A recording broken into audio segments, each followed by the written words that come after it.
Thank you, Mr. Principal Deputy Speaker.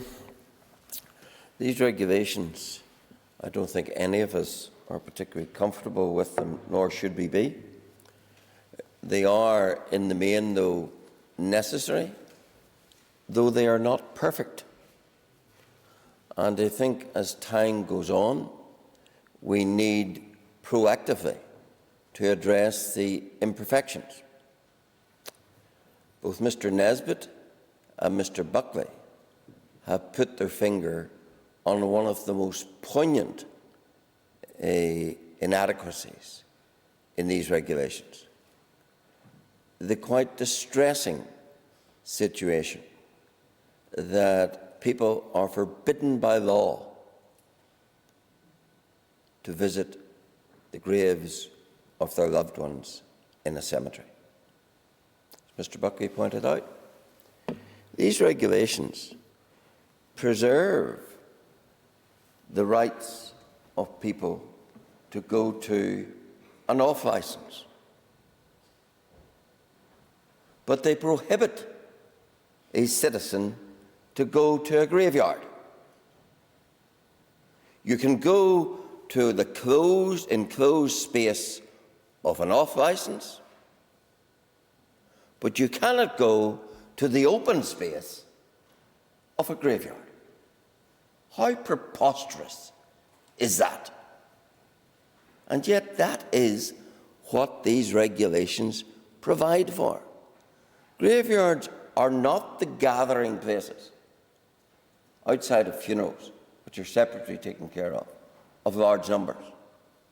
They are solitary places where people, often individually, like we heard on the radio this morning, a former member of this House, Kieran McCarthy, talking about being unable to go to visit the grave of his daughter. They are solitary visits in the main. They are not rowdy, rumbustious situations that get out of hand.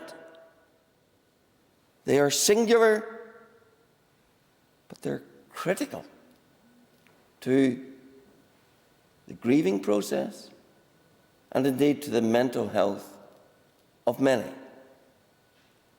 And yet, though we've passed, apparently, the first review of these regulations, it still maintains this outrageous restriction on any member of the public going to the grave of a loved one.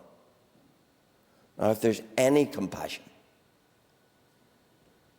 then that needs to be addressed. And yet we are told that on Friday, the executive couldn't agree on that. My goodness. The junior minister finished his remarks by talking about united leadership. Well, if we can't even get leadership on an issue as elementary as that, then what hope is there for us?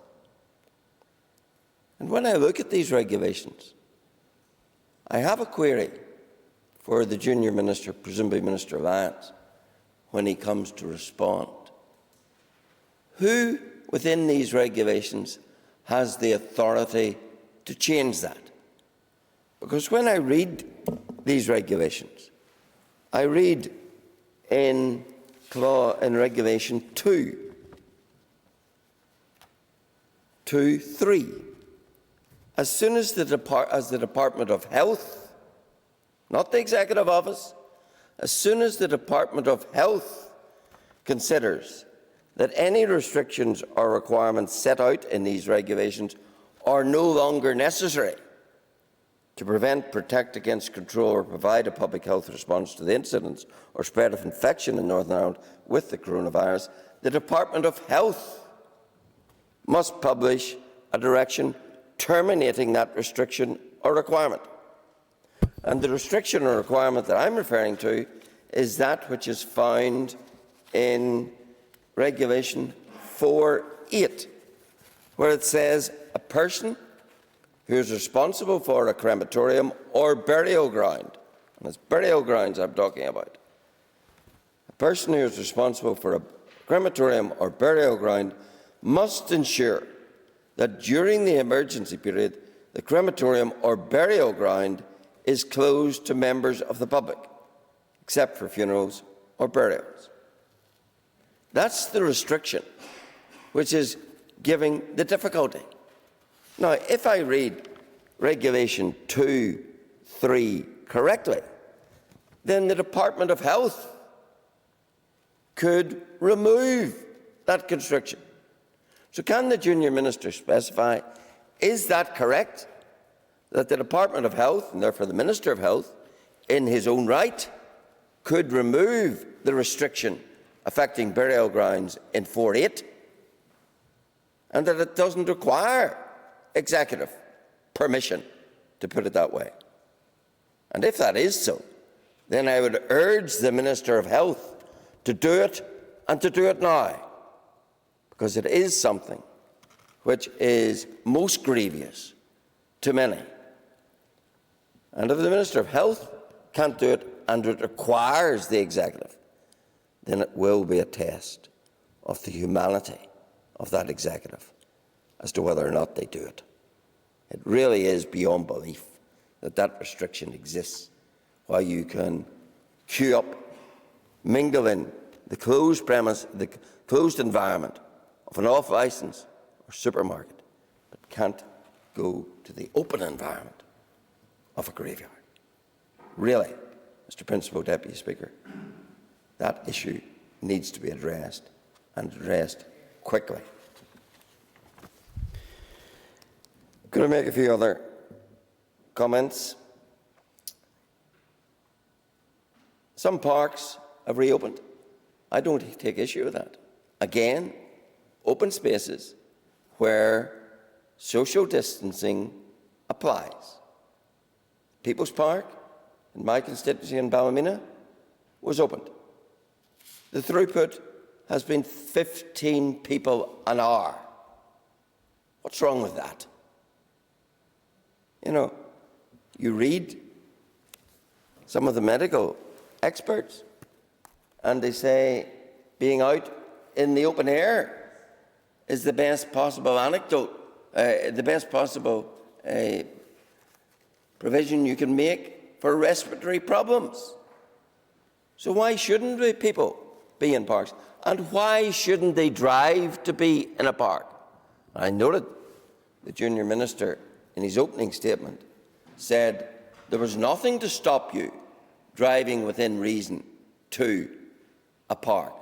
I hope the PSNI were listening.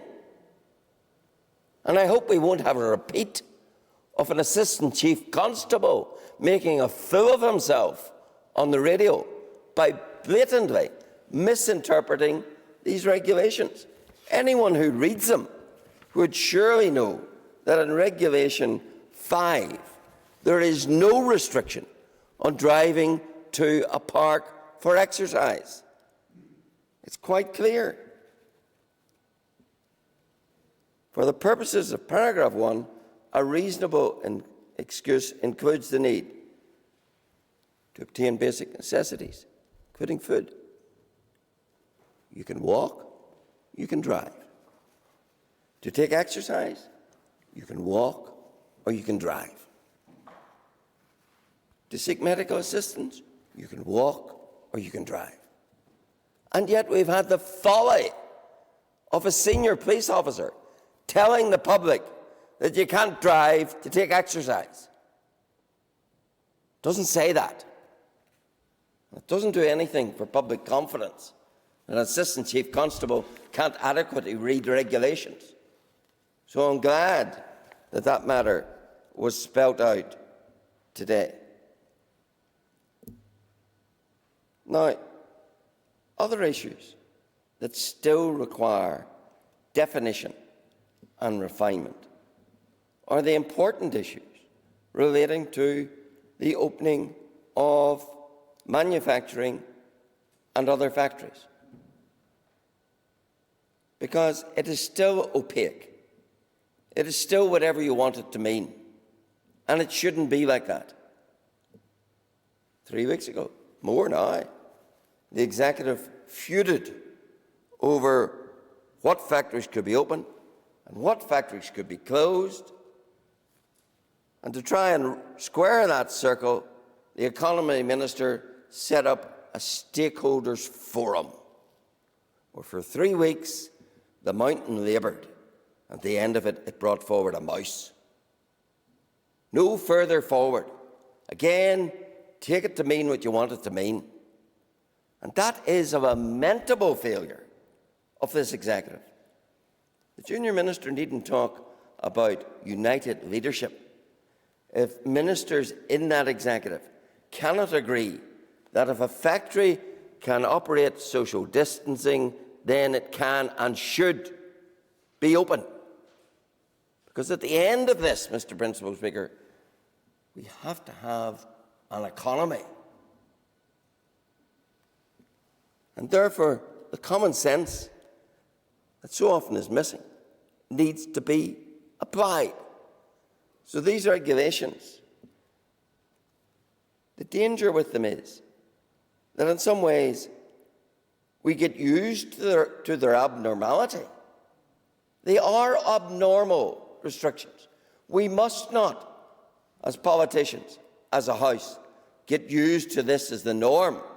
We must re-establish the rights of people to go about their daily business as they see fit.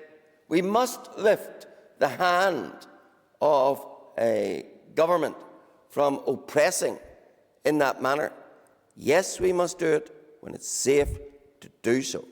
But there are some things in here, myself, Mr. Buckley and Mr. Nesbitt have referred to, which are utterly oppressive, utterly unnecessary, and should be removed forthwith. Thank you. Thanks, Mr. Deputy Speaker. We're weeks into this crisis, and it's scandalous to say the least that this executive has only now put out legislative guidelines about what businesses can and can't open.